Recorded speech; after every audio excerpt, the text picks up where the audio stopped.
Bonjour à tous, bienvenue pour cette vidéo finale sur Wilhelm Reich. Aujourd'hui nous allons parler de l'orgone, donc cette pulsion de vie qui a permis à Wilhelm Reich de trouver des solutions au niveau de ses psychothérapies et de multiples problèmes psychosomatiques qu'il essayait de traiter, et aussi qui lui a valu un bon emprisonnement. Nous allons voir donc cette chose-là, qu'est-ce que ça signifie pour Wilhelm Reich, et nous allons voir aussi par rapport aux cuirasses que nous avons vues avant, c'est-à-dire quels sont les blocages, comment des blocages comme ça peuvent se créer dans le corps, créer des cuirasses neuromusculaires comme il l'évoque, et comment nous pouvons les transformer en autre chose pour ramener cette pulsion de vie au présent. Bienvenue dans cette vidéo sur Wilhelm Reich.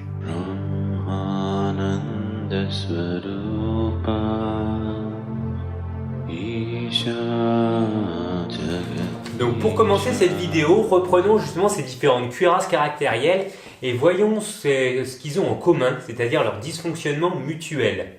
Le principal dysfonctionnement de ces cuirasses est que chacune de ces personnes qui développent cette cuirasse essaye en fait de vivre en tant qu'objet du désir de l'autre. Vivre à travers le regard de l'autre, dans un refus de sa propre personne, de son propre sujet. Je vais expliquer ces mots un peu plus en détail, justement pour que chacun les comprenne parfaitement. Le problème de cette cuirasse, c'est que c'est un masque social, la persona chez Jung. C'est un sort de comportement qu'on va développer, car c'est le seul qui va, à notre sens, dans notre traduction de la réalité, nous permettre de survivre et d'être accepté dans notre façon d'être, avec notre vécu. Simplement l'être profond à l'intérieur de soi. Celui qui souffre, celui qui a envie d'être différent, celui qui a envie d'être tel qu'il est, il n'arrive pas vraiment à s'exprimer. Il est comme emmuré, comme ça, dans un comportement rigide qui contrôle toute notre destinée. Et c'est là vraiment tout le problème. C'est que cet être qui souffre à l'intérieur de nous n'a jamais le moment, le temps de s'exprimer. C'est exactement ce que Jung explique avec ce qu'il appelait le numéro 1 et le numéro 2. C'est-à-dire le numéro 1 dans sa personnalité, c'était l'image sociale, ce qui renvoyait des autres, le côté homme de science, homme carré, bien dans ses bottes. Mais le numéro 2, il avait toute une mystique, toute une philosophie de vie, toute une spiritualité qui a envie de s'exprimer. Et que dans son autobiographie, il arrive si bien exprimé, en justement expliquant qu'à la fin de sa vie, il n'y a plus que le numéro 2 à présent qui existe. Et ça, c'est exactement ça, un être qui a ôté toutes ses cuirasses. C'est celui qui vit dans sa mystique, dans sa philosophie, dans sa subjectivité, en étant complètement transcendé par ses sensations et en mettant complètement de côté le point de vue des autres, leur philosophie, ou alors ce qu'ils peuvent essayer de nous obliger à faire. Pour résumer justement cette philosophie, cette vision des choses, cette transcendance de sa personne bien au-delà de son ego pour complètement exploser justement ce masque, ces croyances de vie, Wilhelm Reich l'explique sous ces mots dans ce livre « Écoute petit homme » sur les dernières pages de son livre. « Tu me demandes comment ta vie sera agréable et sûre, petit homme. Ta vie sera agréable et sûre lorsque la vie qu'on t'aura donnée comptera plus à tes yeux que la sécurité, l'amour plus que l'argent, ton autonomie plus que la ligne du parti ou l'opinion publique. » Cette phrase, elle est vraiment marquante, elle résume très bien son ouvrage. Thierry Casasnovas l'avait repris aussi dans une de ses vidéos pour expliquer sa philosophie que je trouve très belle et très intéressante. Car, à mon sens, et à travers tous ces médias sociaux, c'est ce que certaines personnes essayent de dévoiler. C'est-à-dire leur vraie personne, qui sont au fond d'eux, ce qui les fait vibrer, leur âme, et de sortir de ce carcan social qui oppresse l'être qui a envie de vivre à l'intérieur de chaque être humain. Cet être qui a envie de vivre à l'intérieur de chaque être humain, c'est l'orgone pour Wilhelm Reich. C'est cette pulsation de vie, cette pulsion de vie. Et Wilhelm Reich, à nouveau dans son livre « Écoute petit homme », dira une phrase claire, justement pour toutes ces personnes cuirassées qui refusent de voir ce qui vit en eux et qui passent complètement à côté de leur vie. Il leur dira « J'ai peur, parce que tu ne fuis rien autant que toi-même ». Et tout son livre, Écoute petit homme, se développe sur ce relationnel qu'il a pu avoir avec ces êtres cuirassés, qui sont emmurés dans la peur et qui ne cessent du coup de développer cette peur autour d'eux. Alors, c'est ok, c'est un choix de vie. Simplement, il remarque ça, il le note, et il fait, comme Carl Gustav Jung, avec ce livre un peu Écoute petit homme, un bilan, une sorte d'autobiographie sur ce qu'il a pu expérimenter, ce qu'il a pu vivre, et ce qu'il aimerait communiquer au monde.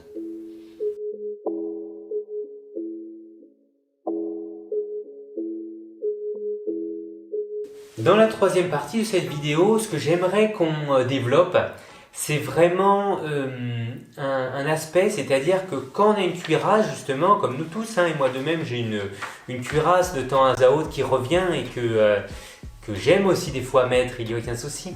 Simplement, pour ressentir sa vibration de vie, vraiment son âme à l'intérieur de soi, je pense qu'il y a des outils qui sont intéressants et que je vais vous proposer, justement, c'est ceux que je pratique vraiment le plus souvent, que j'ai découvert dans les textes tantriques et que j'ai redécouvert à travers cet auteur, par exemple William Reich, et à travers aussi toute l'œuvre de Jung, qui à mon sens sont des personnes qui ont vraiment essayé d'aller au-delà justement de leurs croyances, de leurs coutumes, de ce qui les oppresse dans leur vie, pour vraiment rencontrer ce mystique, cette âme à l'intérieur d'eux-mêmes. La première chose qu'il faut bien comprendre au niveau de sa posture, c'est qu'en fonction donc des phénomènes de vie, comme je l'ai montré dans la première vidéo sur William Reich, ceci va contracter certaines parties de notre corps et du coup nous faire mettre dans des postures qui vont être sur du long terme désagréables.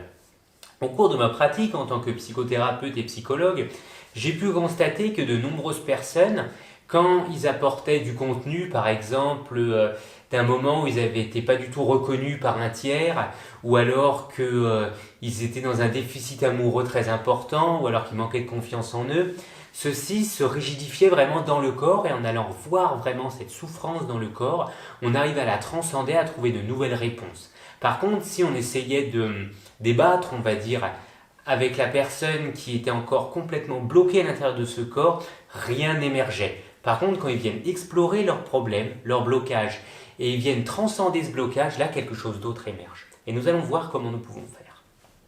Donc, la première chose à réaliser pour explorer ces blocages, son inconscient, comme William Reich le présuppose, on va dire, ou ce que j'ai l'impression de comprendre à travers ses écrits, c'est que ce grand inconscient, finalement, c'est ce corps. C'est cette cuirasse à l'intérieur de soi qui crée tout notre futur. Et ce grand inconscient, on vient l'explorer grâce notamment à des techniques méditatives dans la culture orientale et avec William Reich, grâce à une attention au corps. On pose son attention dans le corps et on commence à se dire « Ok, voilà comment je me sens. Est-ce qu'il n'y aurait pas une zone qui aurait comme besoin d'attention, qui comme appellerait à l'aide, qui ferait mal ?» Et dans cette douleur, l'idée c'est de s'en rapprocher.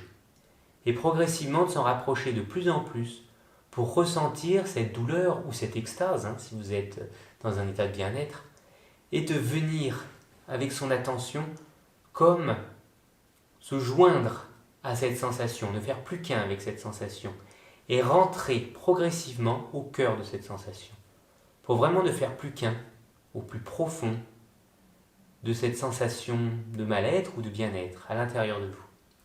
Des fois, il y a des sensations qui sont très rigides, très bloquées, qu'on a toujours eues, ça fait 20 ans par exemple, on peut avoir des sensations.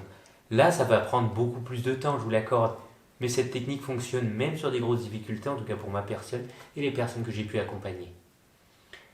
L'idée, là, c'est vraiment de prendre le temps de rentrer à l'intérieur et quand ça paraît impossible, alors d'utiliser des subterfuges imaginatifs, comme par exemple une perceuse, par exemple, pour creuser à l'intérieur. Ou alors, dans la visualisation, j'ai l'impression que c'est comme si c'était des racines qui étaient serrées les unes contre les autres, alors de, comme ça, pouvoir se glisser entre ces racines, en les tirant.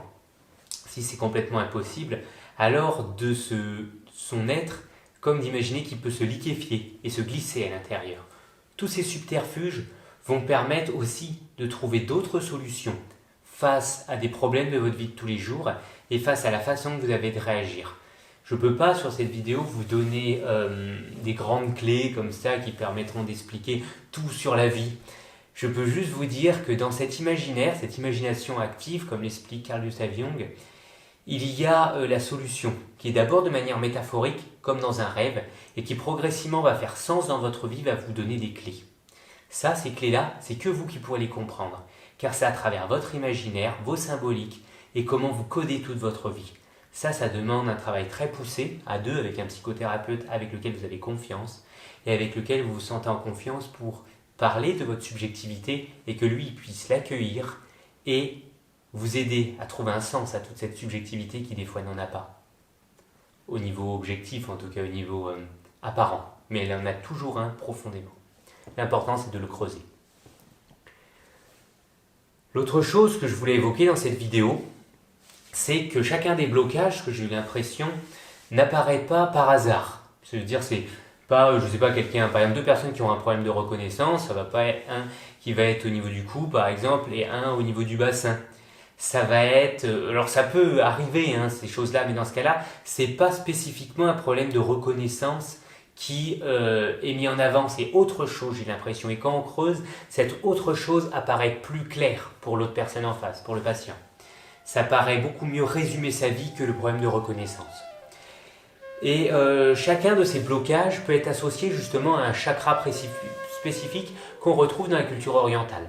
On va parler de ça justement pour mieux comprendre les chakras dans la vidéo de la semaine prochaine.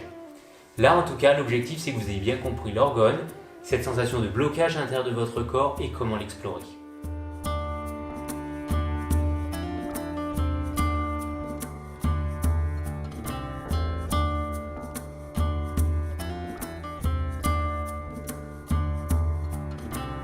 En tout cas, je vous remercie vraiment de votre écoute.